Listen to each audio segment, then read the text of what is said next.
where the mind is without fear and the head is held high, where knowledge is free.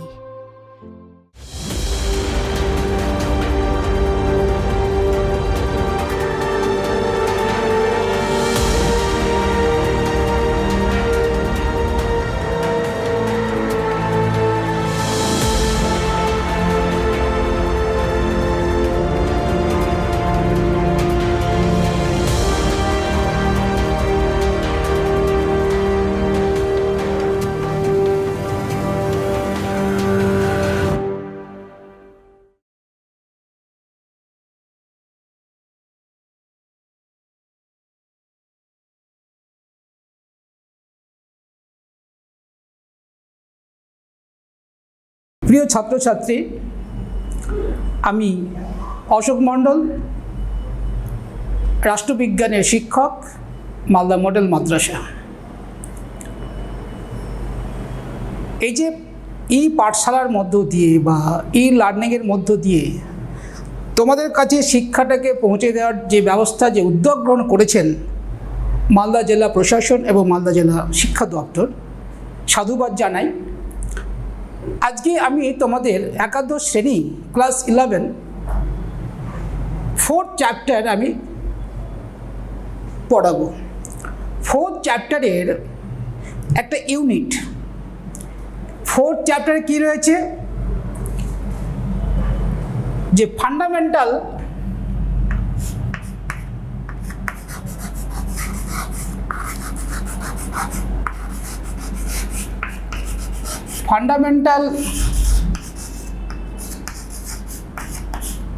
concepts of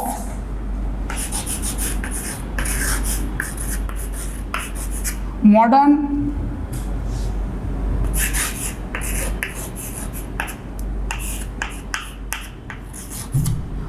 politics, fundamental concepts of modern politics, অর্থাৎ আধুনিক রাজনীতির মৌলিক ধারণা কি কি রয়েছে? রয়েছে কি আইন,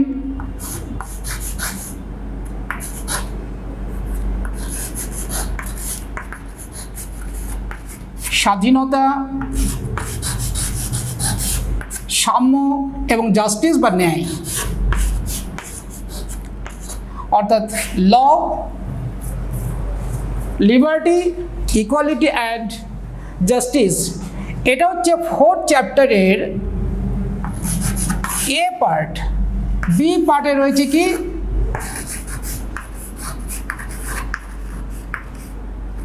গণতন্ত্র এবং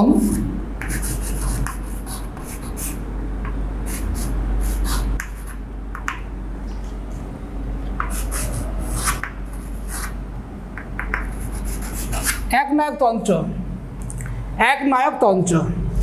আমরা আজকে 4th অধ্যায়ের আমরা পড়ব, জানব আইন বিষয়ে। আইন,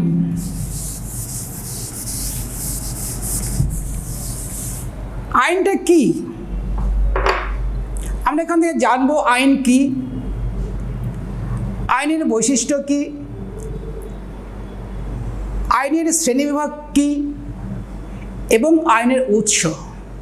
মূলত এখান থেকে প্রশ্ন হয় যে আইন কাকে বলে, আইনের উৎসগুলি আলোচনা করো। 2+6 or 3+5। এই 4th চ্যাপ্টার থেকে মার্কসের একটা ব্যাপার আছে, যেটা নিতে হবে। মার্কস ডিস্ট্রিবিউশন, এমসিকিউ 1:4, 4টা হবে এমসিকিউ। এসএ কিউ 1:4, 4টা হবে এসএ কিউ। আর অর দিয়ে একটা ব্রড প্রশ্ন হবে।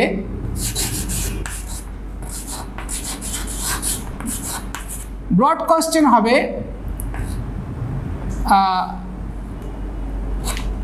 8 × 1 = 8। একটা 8 মার্কের কোশ্চেন হবে, কিংবা যদি এসে কিউ এমসিকিউ হয় তাহলে ব্রড কোশ্চেন হবে না, যদি ব্রড কোশ্চেন হয় তাহলে এসে কিউ এমসিকিউ হবে না। এই 4th চ্যাপ্টার থেকে আমাদের বরাদ্দ নাম্বার হচ্ছে 8 মার্ক বা 8 মার্কস। বোঝা গেছে? আমরা এখন জানবো কি যে আইন,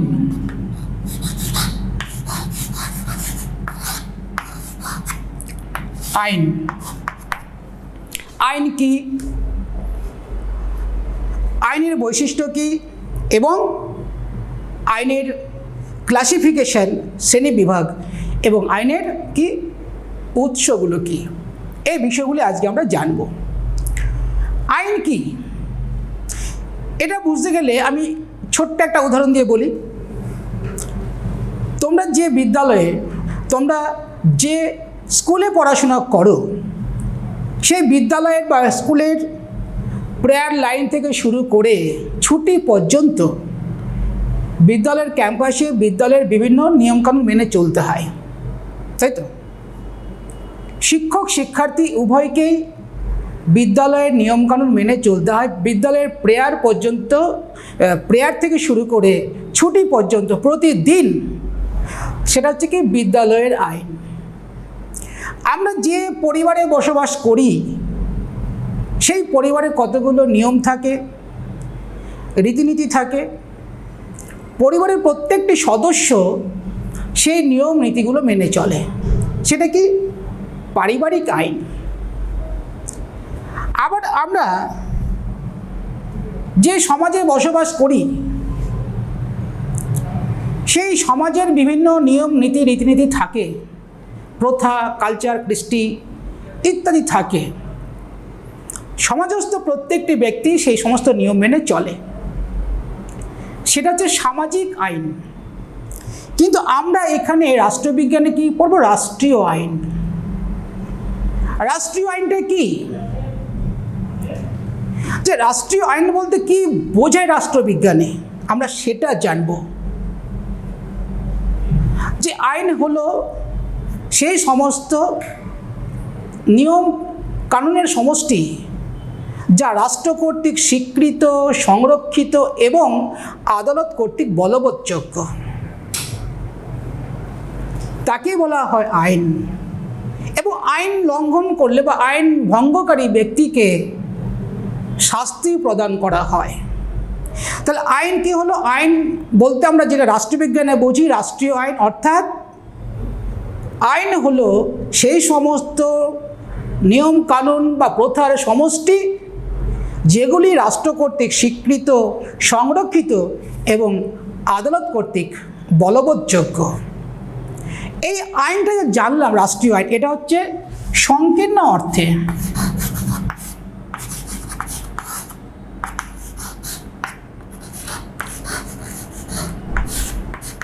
সংকীর্ণ অর্থে। কিন্তু রাষ্ট্রবিজ্ঞানে ব্যাপক অর্থে আইন কাকে বলে, কাকে বলা হয়? ব্যাপক অর্থে আইন বলতে আমরা বুঝি, আমরা সংকীর্ণ অর্থে দেখলাম, আর ব্যাপক অর্থে কি বলবো? যে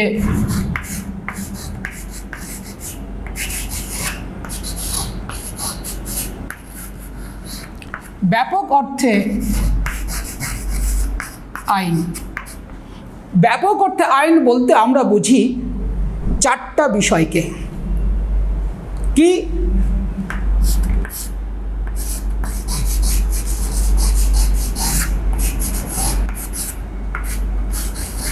সামাজিক আইন, 2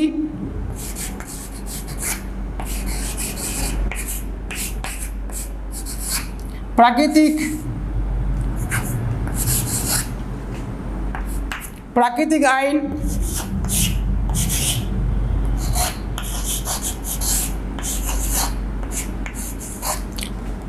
নৈতিক আইন, 4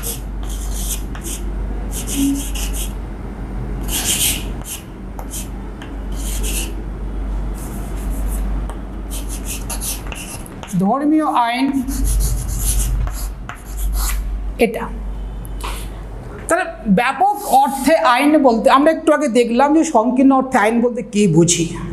দেখলাম যে সংকীর্ণ অর্থে আইন বলতে বোঝায় সেই সমস্ত নিয়ম কানুনের সমষ্টি যেগুলি রাষ্ট্র কর্তৃক স্বীকৃত, সংরক্ষিত এবং আদালত কর্তৃক বলবৎযোগ্য। রাষ্ট্র আইনটাকে তৈরি করে, সেটাকে সংরক্ষণ করে, এবং সেই আইন লঙ্ঘন যদি করা হয় তাহলে আদালতে যাওয়া যাবে এবং সেটা আদালত সেটাকে বিচার বিবেচনা করবে আইনের ব্যাখ্যা প্রদানের মধ্য দিয়ে। এটা যে সংকীর্ণ অর্থে আইন আমরা জানি। এবার দেখব যে ব্যাপক অর্থে আইন বলতে কি বুঝি। ব্যাপক অর্থে আইন বলতে কি বললাম? 4টা বিষয়কে বুঝি: সামাজিক আইন, প্রাকৃতিক আইন, নৈতিক আইন আর ধর্মীয় আইন। ঠিক আছে? আমরা সামাজিক আইন কাকে বলবো? সমাজে সমাজস্থ মানুষ যারা রয়েছেন তাদের মধ্যে তাদের আচার আচরণ নিয়ন্ত্রণ করার জন্য, সমাজে শৃঙ্খলা প্রতিষ্ঠার জন্য, সমাজে যে সমস্ত রীতিনীতি প্রথা প্রচলিত আছে তাকেই বলা হয় একটা সামাজিক আইন। সমাজস্থ মানুষের আচার আচরণ নিয়ন্ত্রণের মধ্য দিয়ে সমাজে শৃঙ্খলা তৈরি করার যে আইন, তা সামাজিক আইন বলা হয়। এই আইন সমাজ ভেদে ভিন্ন ভিন্ন হতে পারে। সামাজিক আইন। প্রাকৃতিক আইনটা কি? আমরা দেখব প্রাকৃতিক আইন। প্রাকৃতিক আইন বলতে বোঝায় যে কার্য কারণ নিয়মের দ্বারা প্রতিষ্ঠিত যে আইন। কার্য কারণ যারা দর্শনের ছাত্র তারা জানতে পারবে যে কার্য কারণ বিষয়টা কি।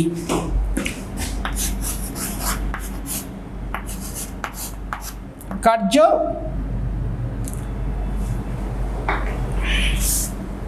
আমরা প্রাকৃতিক আইনকে ব্যাখ্যা কি বললাম? কার্যকারণ। এই কার্যকারণ নিয়মের ওপর প্রতিষ্ঠিত যে আইন, এতে কার্যকারণ।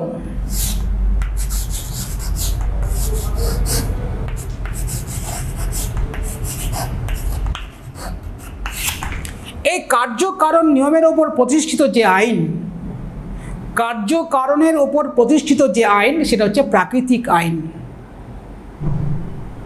এই যে বিশ্ব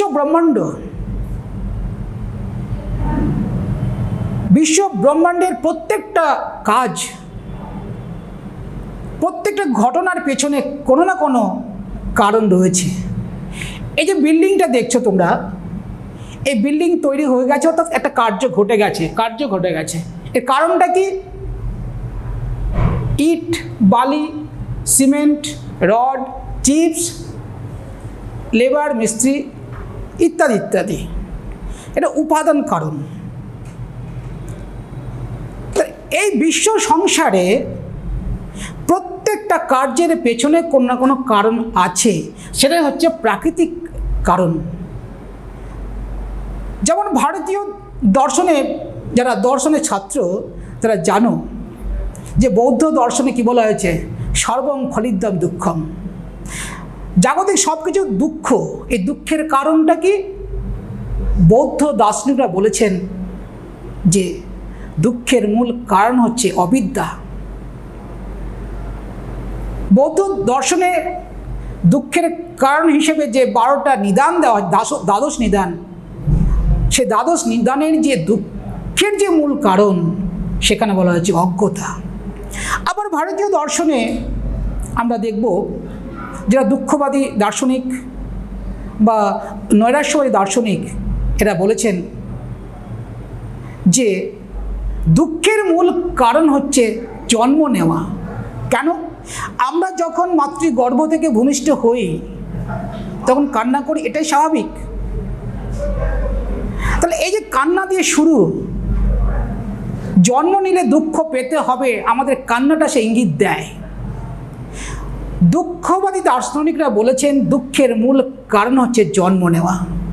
যেমন ধরো দুধ থেকে দই হয়, দইটা একটা কার্য, কারণটা কি তাহলে দই।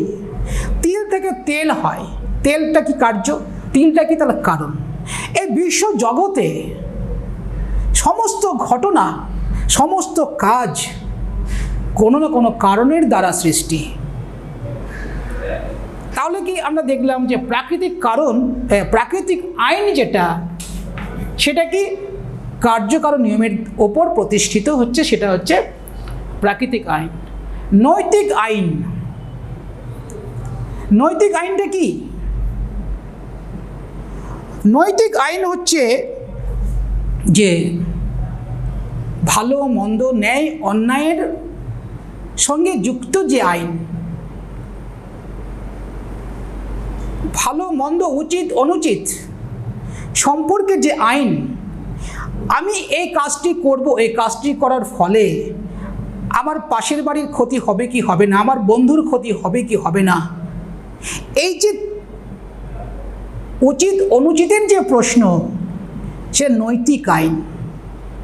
বিভিন্ন দুর্নীতিগ্রস্ত মানুষ, তারা যদি নৈতিক আইনের দ্বারা পরিচালিত হতো তাহলে তারা দুর্নীতিগ্রস্ত হতো না, কারণ তাদের মধ্যে ন্যায় অন্যায়ের বিবেকের যে অনুশাসন সেটা নেই, বিবেকের যে অনুশোচনা। আজকে মানুষ খুন করছে, তাদের নৈতিক যে আইন, সে নৈতিক আইন মানুষের ভেতরের বিষয়টাকে, আমার অন্তরের বিষয়টাকে পিউরিফাই করে, পরিশুদ্ধ করে। নৈতিক আইন, যদি কারো মধ্যে নৈতিক আইন না থাকে, নৈতিক চেতনা না থাকে, তাহলে তার দ্বারা কখনো ভালো কাজ হবে না। যারা দুর্নীতিগ্রস্ত মানুষ, যারা বিভিন্ন করাপশন করে, তাদের মধ্যে ন্যায় অন্যায়ের বোধ, চেতনা, উচিত অনুচিতের যে চেতনা, সেটা থাকে না। তাহলে নৈতিক আইন বলতে আমরা বুঝবো ভালো মন্দ, উচিত অনুচিতের সঙ্গে যুক্ত যে আইন, তাকে বলা হয় নৈতিক আইন। এই নৈতিক আইনে বিবেকের অনুশোচনা থাকে, বিবেকের তাড়না থাকে, বিবেকের দংশন থাকে। যদি তুমি নৈতিক আইনটাকে লঙ্ঘন করো, তার জন্য তো শাস্তি পেতে হবে না, কিন্তু বিবেকের দংশন থাকবে, পাড়া প্রতিবেশীর লাঞ্ছনা থাকবে নৈতিক আইনের ক্ষেত্রে। ধর্মীয় আইন, ধর্মীয় আইন তাকে বলা হয় যে ধর্মীয় যে অনুশাসনগুলো প্রত্যেক ধর্মের মানুষ মেনে চলে, সেটাই বলা হয় ধর্মীয় আইন। অর্থাৎ ধর্মীয় আইনের মধ্য দিয়ে, ধর্মীয় অনুশাসনের মধ্য দিয়ে, ধর্মীয় রীতি রেওয়াজের মধ্য দিয়ে মানুষের মধ্যে একটা শৃঙ্খলা প্রতিষ্ঠা করা যায়। তা এটা ধর্মীয় আইন। আমরা এতক্ষণ কি দেখলাম? সংকীর্ণ অর্থে এবং ব্যাপক অর্থে আমরা আইনটাকে দেখলাম, জানলাম। এবার তাহলে আইন কি? আইন কাকে বলে?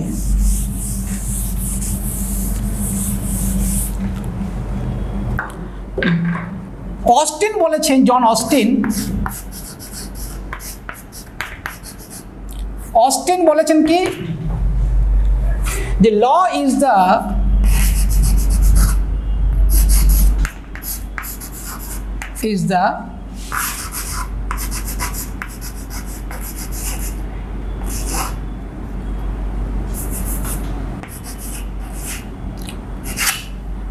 command of sovereign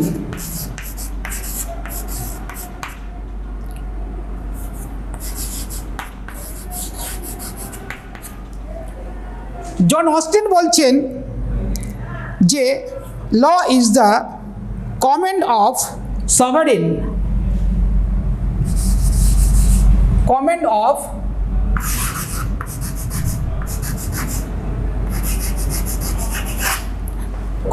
of sovereign, অর্থাৎ সার্বভৌমের আদেশ হচ্ছে আইন।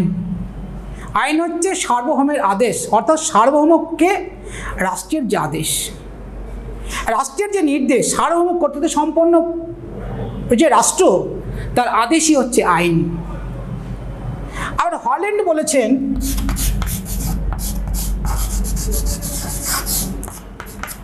হল্যান্ড কি বলেছেন?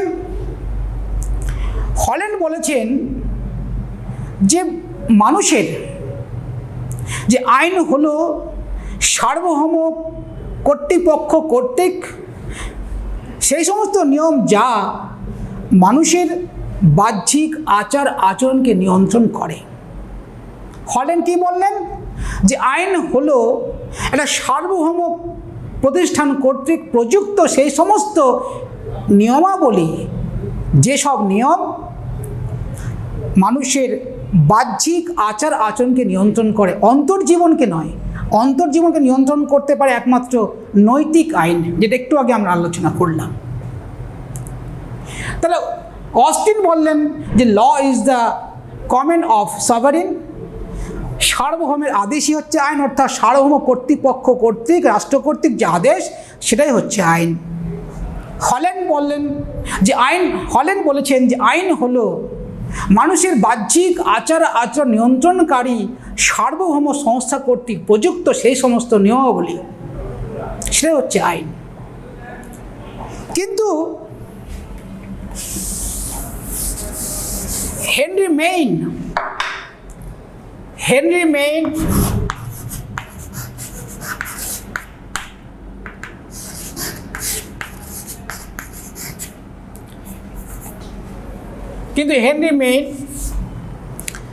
আর স্যাভিনি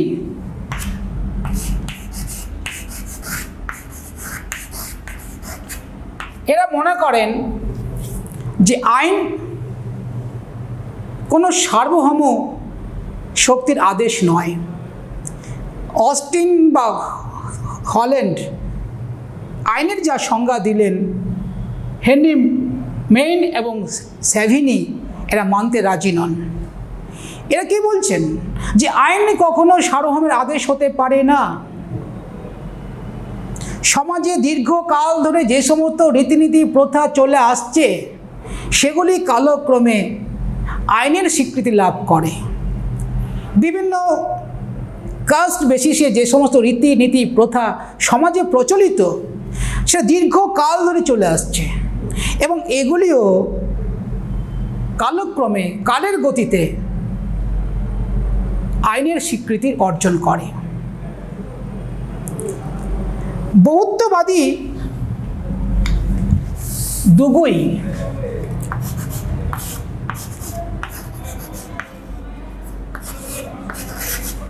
দুগুই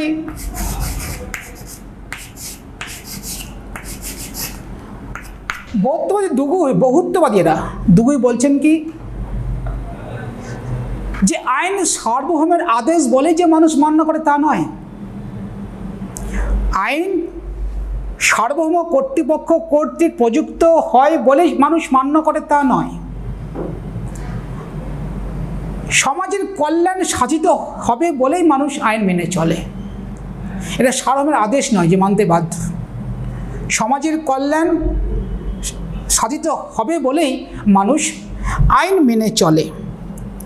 উইলসন বলেছেন যে আইন হলো মানুষের আচার আচরণ ও চিন্তাধারার সেই অংশ।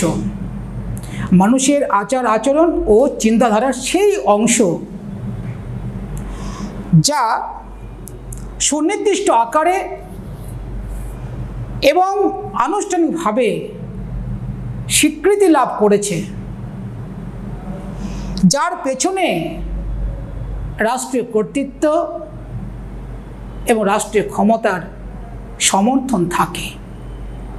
উইলসনের যে এই সংজ্ঞাটা আমি আরেকবার বলছি যে আইন হলো উইলসনের মতে মানুষের আচার আচরণ এবং চিন্তাধারার সেই অংশ যা সুনির্দিষ্টভাবে এবং আনুষ্ঠানিকভাবে স্বীকৃতি লাভ করে, যার পেছনে রাষ্ট্রীয় ক্ষমতা এবং রাষ্ট্রীয় কর্তৃত্বের সমর্থন থাকে, সেটা হচ্ছে আইন।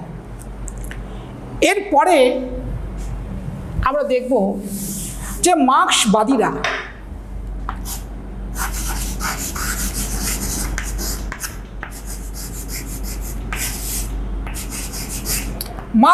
কি বলেছেন। মার্ক্সবাদীরা বলেছেন যে আইন হলো সমাজে শাসক, শোষক এবং বিত্তবান শ্রেণীর ইচ্ছার প্রকাশ। কেন বলেছেন মার্ক্স এইভাবে? মার্ক্স বলেছেন শ্রেণী বিভক্ত সমাজে শোষক শ্রেণী তার শোষিত শ্রেণীর ওপর আধিপত্য কায়েম করবে, তার নির্দেশ দান করবে এবং সেটা মেনে চলবে। যেমন দাস সমাজে দাস মালিক কৃতদাসদের ওপর আধিপত্য কায়েম করে, তার নিয়ম নীতি চালায়। সামন্ততন্ত্রে ভূস্বামীরা ভূমিদাসদের ওপর তার আধিপত্য কায়েম করে, তার নিয়ম নীতি প্রদর্শন করে এবং ভূমিদাসরা ভূস্বামীদের নিয়মকানুন মেনে চলে। পুঁজিবাদী সমাজে পুঁজিপতিদের যে আদেশ নির্দেশ তা খেটে খাওয়া মেহনতি সর্বহারা শ্রেণীর মানুষ সেটা মেনে চলে। তাই মার্ক্স বলেছেন শাসক, শোষক কিংবা বিত্তমান শ্রেণীর যে ইচ্ছার প্রকাশ সেটাই হচ্ছে আইন। আমরা এতক্ষণ আইন সম্পর্কে জানলাম। এরপরে আমরা জানব যে আইনের বৈশিষ্ট্যটা কী। আমরা এরপরে জানব কি আইনের বৈশিষ্ট্য।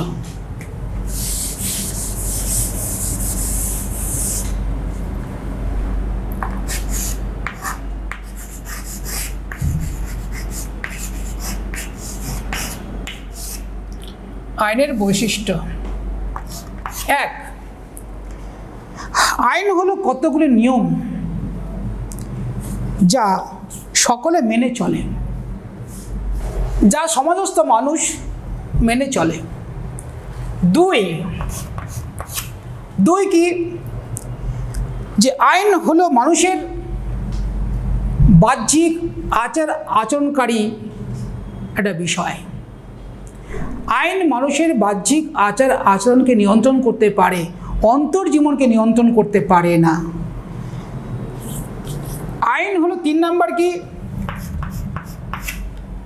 আইন হচ্ছে সুস্পষ্ট এবং সুনির্দিষ্ট। আইন লিখিত আকারে থাকে, তাই আইন ভঙ্গকারীকে শাস্তি পেতে হয়। আইন যা লঙ্ঘন করে আদালত তার ব্যাখ্যা প্রদানের মধ্য দিয়ে তাকে শাস্তির ব্যবস্থা করা হয়। 4 কি আইন হচ্ছে সর্বজনীন। আইন কি আইনের বৈশিষ্ট্য কি সর্বজনীন, অর্থাৎ সকলের ওপর আইন সমভাবে প্রযোজ্য। জাতি, বর্ণ, ধর্ম, স্ত্রী, পুরুষ, গরিব, বড়লোক নির্বিশেষে আইন প্রত্যেককে স্পর্শ করে, প্রত্যেকের ওপর প্রযোজ্য, তাই আইন সর্বজনীন। আইন হচ্ছে আইনের একটা বৈশিষ্ট্য হচ্ছে কি যে সাম্য। আইন সাম্যের নীতি মেনে চলে, এটা একটা বৈশিষ্ট্য। যে আইন সমাজস্থ প্রত্যেক ব্যক্তির ওপরেই সমানভাবে প্রযুক্ত হয়। আইন আমরা 5 দেখলাম। 6 নম্বর বৈশিষ্ট্য কি আইনের একটা বৈশিষ্ট্য হচ্ছে যে আইনের মধ্যে একটা বলপ্রয়োগের স্থান রয়েছে। যে আইন লঙ্ঘন করলে লঙ্ঘনকারীকে শাস্তি বিধানের ব্যবস্থা রয়েছে। অতএব আইনের মধ্যে বৈশিষ্ট্যের মধ্যে আমরা দেখতে পাই একটা বলপ্রয়োগের স্থান, কারণ বলপ্রয়োগের মধ্য দিয়েই আইন অনেক সময় কার্যকরী করতে হয়। তারপরে হচ্ছে যে আইন হচ্ছে কি একটা প্রথা, রীতিনীতির ঊর্ধ্বে। আইন কিংবা ওই যে সমাজে প্রচলিত বিভিন্ন রীতিনীতি থাকে তার ঊর্ধ্বে অবস্থান করে আইন। কেন? যে সমাজে যে প্রথা রীতিনীতি থাকে তা লঙ্ঘন করলে তার কোনো শাস্তির ব্যবস্থা নেই, কিন্তু আইনকে লঙ্ঘন করলে তার শাস্তির ব্যবস্থা আছে। এবং আইনের পেছনে রাষ্ট্র নামক সার্বভৌম শক্তির একটা সমর্থন থাকে। সেটা হচ্ছে আইনের আরেকটা বৈশিষ্ট্য। আইন হচ্ছে স্থিতিশীল। আইন হচ্ছে কি স্থিতিশীল নয়, আইন হচ্ছে এটা গতিশীল সম্পন্ন। অর্থাৎ স্বাধীন ভারতের প্রথম দিকে স্বাধীন ভারতবর্ষের মানুষের যে চাহিদা আশা আকাঙ্ক্ষা ছিল, আজকের দিনে তার অনেক পরিবর্তন ঘটেছে। আইন গতিশীল। যেমন ধরো যে সম্পত্তির আইন একটা সময় কি ছিল, মৌলিক অধিকার ছিল, মৌলিক অধিকার ফান্ডামেন্টাল রাইটস ছিল, রাইট টু প্রপার্টি, সম্পত্তির অধিকার ছিল একটা মৌলিক অধিকার। কিন্তু 1978 সালে 44তম যে সংশোধন করা হয়, এই সংশোধনের মাধ্যমে সম্পত্তির আইনকে মৌলিক অধিকার, যে আর্টিকেল অফ 31 31 নং ধারাতে যে সম্পত্তির অধিকার বলবৎ করা ছিল মৌলিক অধিকার হিসেবে, এখন বর্তমানে 300 ক বা এ ধারায় এটা লিগাল রাইটে পরিণত হয়েছে। আমরা ভেরি রিসেন্ট দেখলাম যে সিএএ, সিটিজেনশিপ অ্যামেন্ডমেন্ট অ্যাক্ট, এই যে ভেরি রিসেন্ট প্রযুক্ত হলো, মানুষ চাহিদার সঙ্গে তাল রেখে আইনকে তৈরি করা হলো। অর্থাৎ আইন গতিশীল। নাগরিকত্ব যে আইনটা ছিল 2003 সালে, তার কিছু সংশোধন করা হয়েছে, সেটা পঞ্চম অধ্যায়ে আছে, জানবে। এবং দীর্ঘদিনের যে আইন, ভারত যখন স্বাধীনতা অর্জন করে, জম্মু কাশ্মীরকে ভারতভুক্ত করার ক্ষেত্রে যে 370 ধারা এবং 35A জম্মু কাশ্মীর মানুষকে দেওয়া হয়েছিল, সেটা ভেরি রিসেন্ট আইন প্রণয়নের মধ্য দিয়ে সেগুলোর বিলোপ সাধন ঘটানো হয়েছে। তাই আইনের বৈশিষ্ট্য হচ্ছে গতিশীলতা। মানুষের সমাজের পরিবর্তনের সাথে সাথে মানুষের চিন্তাধারার চাহিদা, মানুষের আশা আকাঙ্ক্ষার দিকে লক্ষ্য রেখে রাষ্ট্র ব্যবস্থা বা রাষ্ট্রযন্ত্র আইনটাকে পরিবর্তন করে। অর্থাৎ আইন একটা গতিশীল। আইনের সঙ্গে আরেকটা কি যুক্ত থাকে, একটা বৈশিষ্ট্য হচ্ছে কি বৈধতা বা যৌক্তিকতা। এটা খুব ইম্পর্ট্যান্ট একটা বৈশিষ্ট্য আইনের। পার্লামেন্ট যে আইনটা তৈরি করলো, সে পার্লামেন্ট যদি সংবিধান বিরোধী আইন তৈরি করে, তাহলে সেটি বিচার বিভাগ অবৈধ বলে বাতিল করতে পারে। যেমন ধরো সিএএ যে আইনটা তৈরি হলো, সিএএ সিটিজেনশিপ অ্যামেন্ডমেন্ট অ্যাক্ট, যেটা পাশ হলো, ভারতবর্ষে কোনো নাগরিকের, কোনো ব্যক্তির বা কোনো গোষ্ঠীর যদি প্রয়োজন মনে হয় যে আইনটা সংবিধান মেনে হয়নি, তাহলে সেই ব্যক্তি, সে গোষ্ঠী আদালতের দ্বারস্থ হতে পারবে এবং আদালত সেই আইনের বৈধতা বিচার করে তাকে রায় ঘোষণা করবে। ভেরি রিসেন্ট আমরা এটাও দেখলাম যে বৈধতা, দীর্ঘদিন ধরে যে বাবরি মসজিদ, রাম জন্মভূমি নিয়ে যে বিতর্ক, ভেরি রিসেন্ট সুপ্রিম কোর্টের জাজমেন্ট সেখানে রাম মন্দির তৈরি করার নির্দেশ দান করেছেন। তাহলে কি এটা বৈধতার বিচার করা হয় সুপ্রিম কোর্ট। আইন বৈধতার একটা জায়গা, সে বৈধতা বিচারের ক্ষমতা কার রয়েছে, নাকি বিচার বিভাগের। তাহলে আইনের একটা গুরুত্বপূর্ণ বৈশিষ্ট্য হচ্ছে বৈধতা বিচার। এবারে আমরা দেখব যে আইনের শ্রেণী বিভাগ। আইনের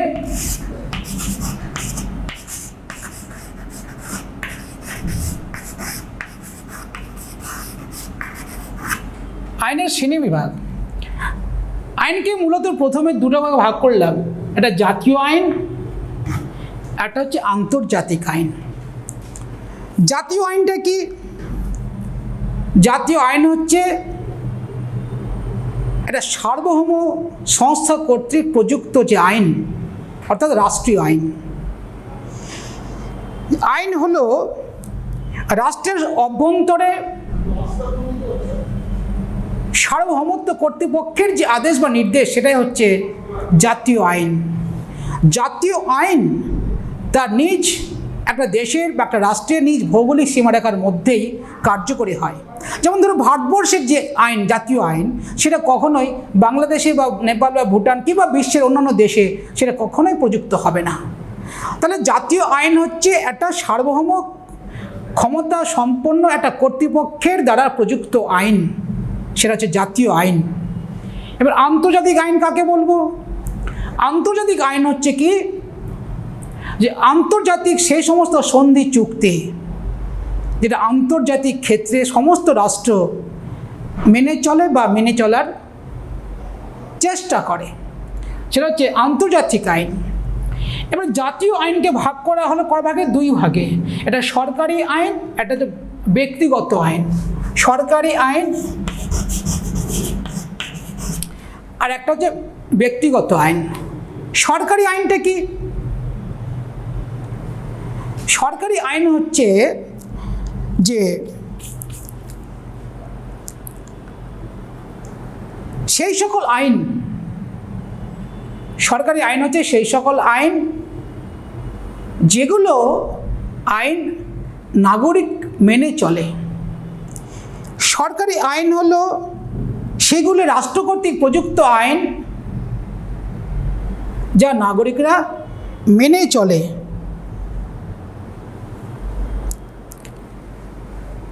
সরকারি আইন অর্থাৎ সরকার যে সমস্ত আইন তৈরি করে রাষ্ট্রের অভ্যন্তরস্থ সমস্ত ব্যক্তি নাগরিক সেটা মেনে চলে, সরকারি আইন।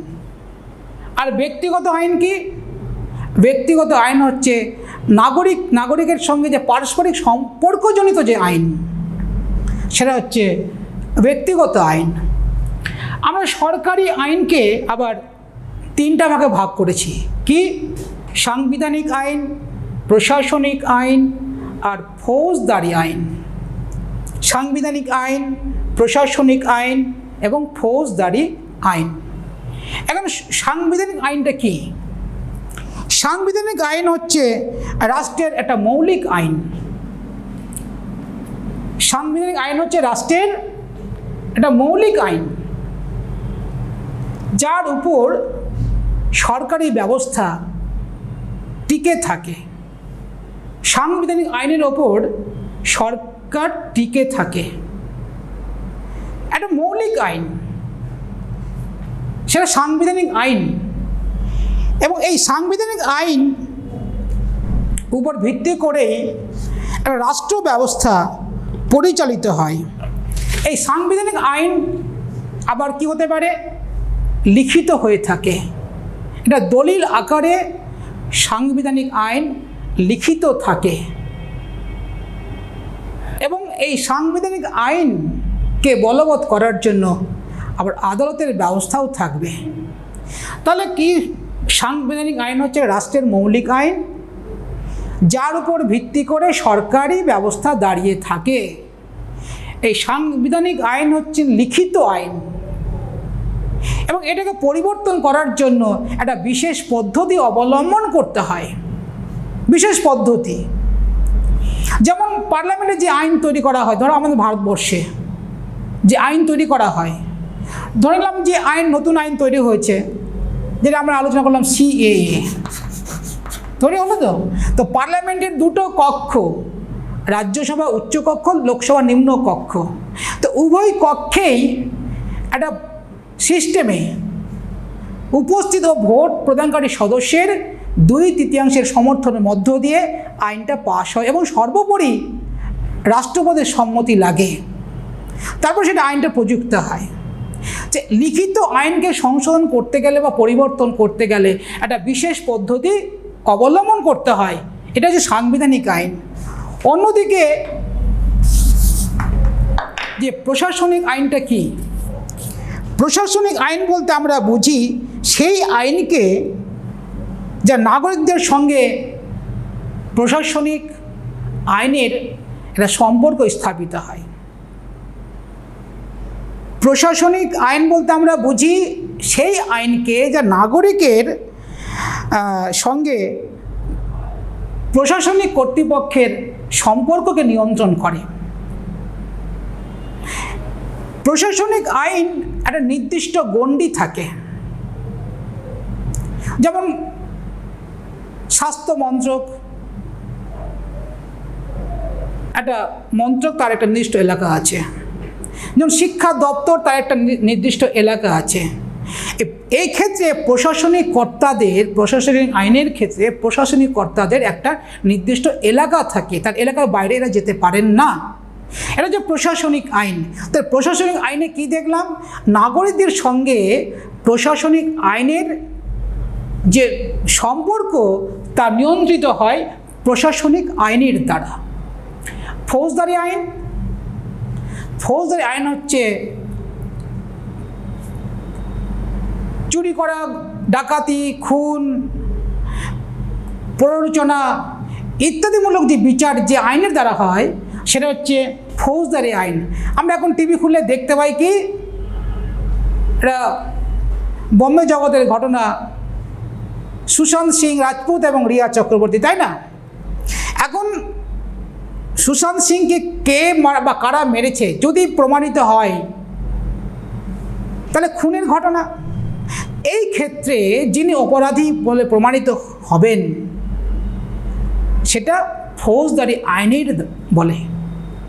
সেখানে ফৌজদারি আইনে প্রযুক্ত হয়ে অপরাধীর বিচার করা হবে। আমরা এখন দেখেছি যে রিয়া চক্রবর্তীকে 14 দিনের জন্য পুলিশ রিমান্ডে নিয়েছে, তার জেল হেফাজতে রাখা হয়েছে। তাহলে তার খুনের কিনারা করবেন পুলিশ প্রশাসন, কি করবেন? যে ফৌজদারি আইনের মধ্য দিয়ে অপরাধীর শাস্তি বিধান করবেন। এটা ফৌজদারি আইন। আমরা এতক্ষণ দেখলাম কি আইনের সংজ্ঞা, আইনের বৈশিষ্ট্য এবং আইনের শ্রেণীবিভাগ। আমরা আবার দেখব আইনের উৎস। এবারে আমরা দেখব যে আইনের উৎস, আইনের উদ্ভব কিভাবে ঘটেছে। আমরা দেখব কি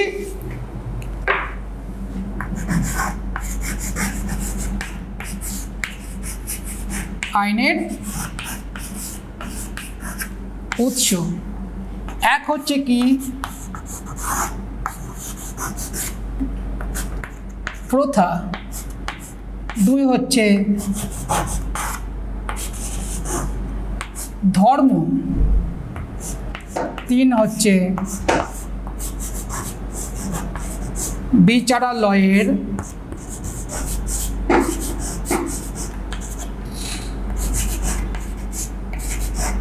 রায় বা সিদ্ধান্ত, চার হচ্ছে কি আইনবিদদের আলোচনা,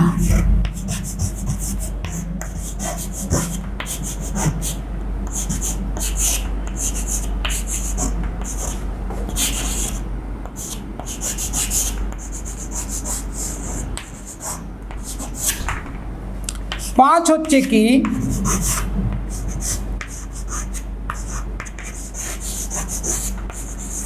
ন্যায় নীতি, ছয় হচ্ছে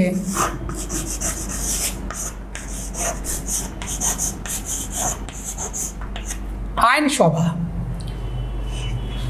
এই বিষয়গুলো হচ্ছে আইনের উৎস। প্রথা, প্রথা হচ্ছে আইনের এক প্রাচীনতম উৎস।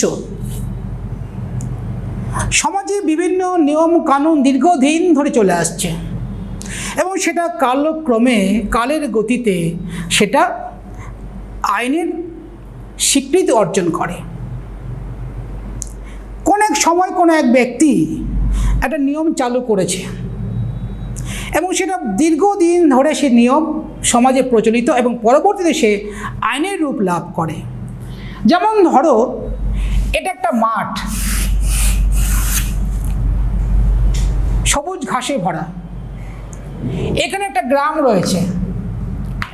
রয়েছে, মানুষ এখান থেকে যাবে, যদি যেতে হয়, মাঠটা খোলা কিন্তু ঘাসে ভর্তি, হয় এটা দিয়ে যেতে হবে না এটা দিয়ে ঘুরে যেতে হবে এই গ্রামে পৌঁছাতে গেলে। কিন্তু মানুষ কি করে, এটা দিয়ে হাঁটতে শুরু করে সোজাসুজি।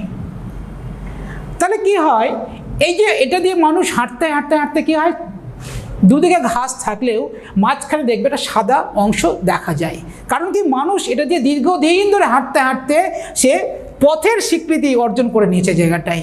তাই সমাজে এরকম অনেক নিয়ম নীতি রয়েছে, অনেক আচার আচরণ রয়েছে যেটা দীর্ঘকাল ধরে চলে আসছে, সেটা কালক্রমে সেটা আইনের রূপ লাভ করে। তবে এই প্রথাটা যে আইনের প্রাচীনতম উৎস, এটা কাস্ট বেসিসে ভিন্ন ভিন্ন রূপ লাভ করে। যেমন ধরো, একটা আদিবাসী সমাজে যে রীতিনীতি রেওয়াজ থাকে, একটা ব্রাহ্মণ সমাজে সেই রীতি রেওয়াজ থাকে না। আবার পাশাপাশি কায়স্থ যারা, তারা যে সব রীতি রেওয়াজগুলো অনুসরণ করে চলেন, সে ব্রাহ্মণরা সেক্ষেত্রে সেটা চলেন না। তাহলে প্রথা হচ্ছে কাস্ট বেসিসে সেটা ভিন্ন ভিন্ন হয়ে থাকে। তবে প্রথার মধ্য দিয়ে যে প্রথাগুলো দীর্ঘকাল ধরে একটা সমাজে বিদ্যমান, সেটা কালের গতিতে, কালের প্রবাহে রাষ্ট্রের স্বীকৃতি অর্জন করে এবং এই প্রথা একদিন আইনে রূপান্তরিত হয়।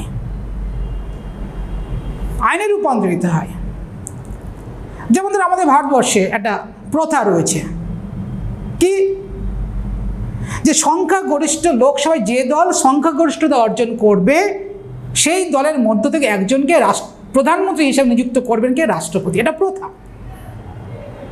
এটা আইন নয়, এটা প্রথা।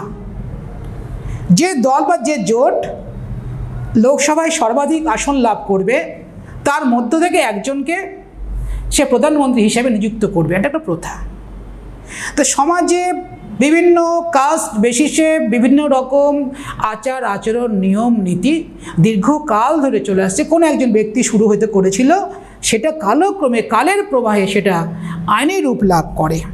এবার আমরা দেখব কি, যে ধর্ম হচ্ছে একটা আইনের আরেকটি প্রাচীনতম উৎস। ধর্মীয় অনুশাসন, ধর্মীয় রীতিনীতি পালন করার মধ্য দিয়ে সমাজে শৃঙ্খলা স্থাপন করা হয়েছে। এই যে ধর্মীয় রীতিনীতিগুলো একটা সময় আইনের রূপ লাভ করে। যে আমাদের ভারতবর্ষে যে আইন তৈরি হয়েছে, সে আইনের উপর দেখা যায় বিভিন্ন হিন্দু এবং মুসলিম ধর্মের কিছু নিয়ম নীতি দ্বারা প্রভাবিত হয়েছে ভারতীয় আইন। আবার দেখা যায় যে বলতে গেলে আমরা বলবো যে ধর্মীয় অনুশাসন, ধর্মীয় রীতিনীতি এগুলো আইনের রূপ লাভ করে।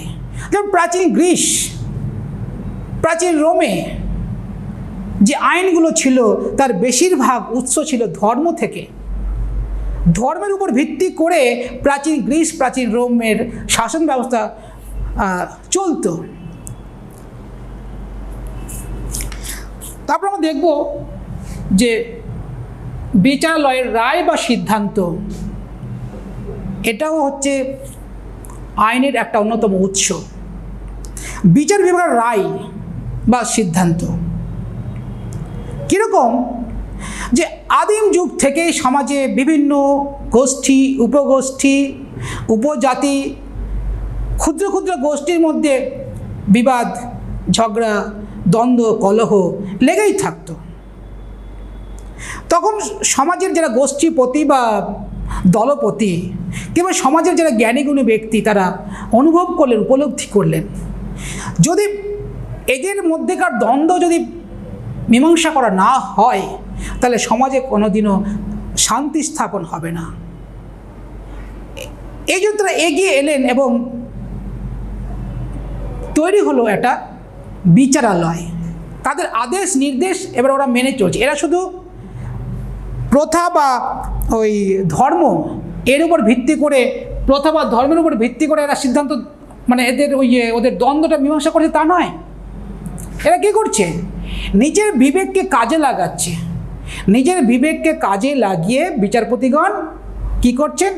বিভিন্ন উপগোষ্ঠীর যে দ্বন্দ্ব, যে হিংসা, সেটাকে মীমাংসা করছে। তাহলে তাদের রায় হচ্ছে, তাদের রায় দিচ্ছে, তারা মেনে চলছে। এর ফলে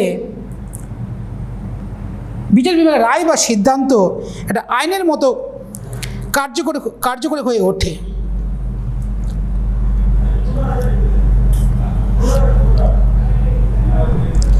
এছাড়া বিচারপতিরা বর্তমানের আজকের ভারতে বা বিভিন্ন দেশে বিচারপতিরা বিভিন্ন সময় রায় দেন বিবেকের মানে বশবর্তী হয়ে। বিভিন্ন এভিডেন্স তো আছেই, সাক্ষ্য প্রমাণ তো রয়েছে, কিন্তু তারপরেও তারা এমন একটা রায় দেন যেটা সমাজে নজির হিসেবে থাকে। এই নজিরটা পরবর্তী পর্যায়ে আইনের রূপ পরিগ্রহ করে। তাহলে বিচারালয়ের রায় বা সিদ্ধান্ত আইনের একটি অন্যতম উৎস। তাছাড়া বিজ্ঞানীদের বা বিজ্ঞানসম্মত বা আইনবিদদের আলোচনা, এখানে লেখা হয়নি, হ্যাঁ লেখা আছে, আইনবিদদের আলোচনা আইনের একটি অন্যতম উৎস। কিভাবে? যে বিভিন্ন পণ্ডিত যারা আইনজ্ঞ, যারা পণ্ডিত, তারা বিভিন্ন পুস্তক রচনা করেন। তাদের ভাষ্য, তাদের টিকা, তাদের পুস্তক বর্তমান দিনে আইন তৈরির ক্ষেত্রে কাজে লাগে। যেন বড় বড় আইনবিদ যারা রয়েছেন,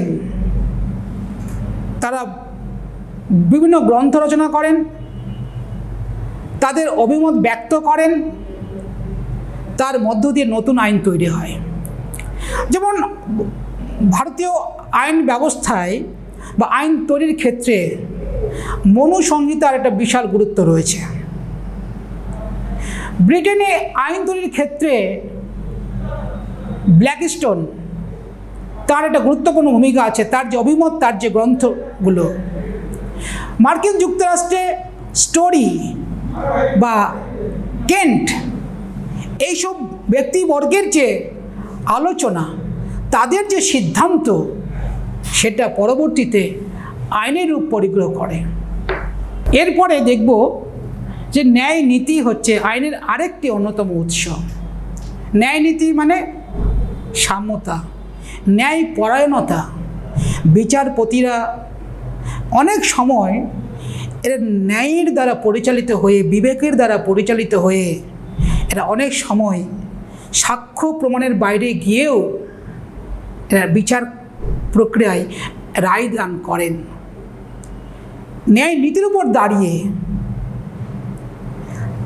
এবং এই ক্ষেত্রে যে নজির সৃষ্টি হয়, সেটাই হয়ে যায় আইনে, সেটি আইনের রূপ পরিণত হয় বা আইনের রূপ পরিগ্রহ করে। এরপরে দেখব কি আইনসভা, এটা হচ্ছে বর্তমান দিনে আইনসভা হচ্ছে আইনের একটা অন্যতম উৎস। বিভিন্ন দেশে আইনসভা রয়েছে। এই আইনসভাগুলি নতুন নতুন আইন তৈরি করেন, পুরনো আইনকে বাতিল করতে পারেন, জনমতের দিকে লক্ষ্য রেখে নতুন নতুন ধারা যুক্ত করেন আইনের সাথে। এবং এখানে একটা রাজনৈতিক ব্যবস্থাপনার মধ্য দিয়ে আইন তৈরি হয়, আইন তৈরি করে আইনসভা। এবং আইনসভা কর্তৃক প্রযুক্ত আইন সেটা সবসময়ই আদালত কর্তৃক বলবৎযোগ্য। আইনসভা প্রযুক্ত যে আইন সে আইনের বৈধতা নিয়ে প্রশ্ন তোলা যায়। যে পার্লামেন্ট বা আইনসভা যে আইন তৈরি করলো, আমি একটু আগেই বললাম যে সিএএ, সে আইনটি পার্লামেন্টে পাস হয়েছে উভয় কক্ষে। সে আইনটা বৈধ না অবৈধ, একজন নাগরিক হিসেবে তার বৈধতা বিচারের ক্ষমতা একজন নাগরিকের আছে। সে কী করবে? চ্যালেঞ্জ জানিয়ে সে বিচার বিভাগের দ্বারস্থ হতে পারবে।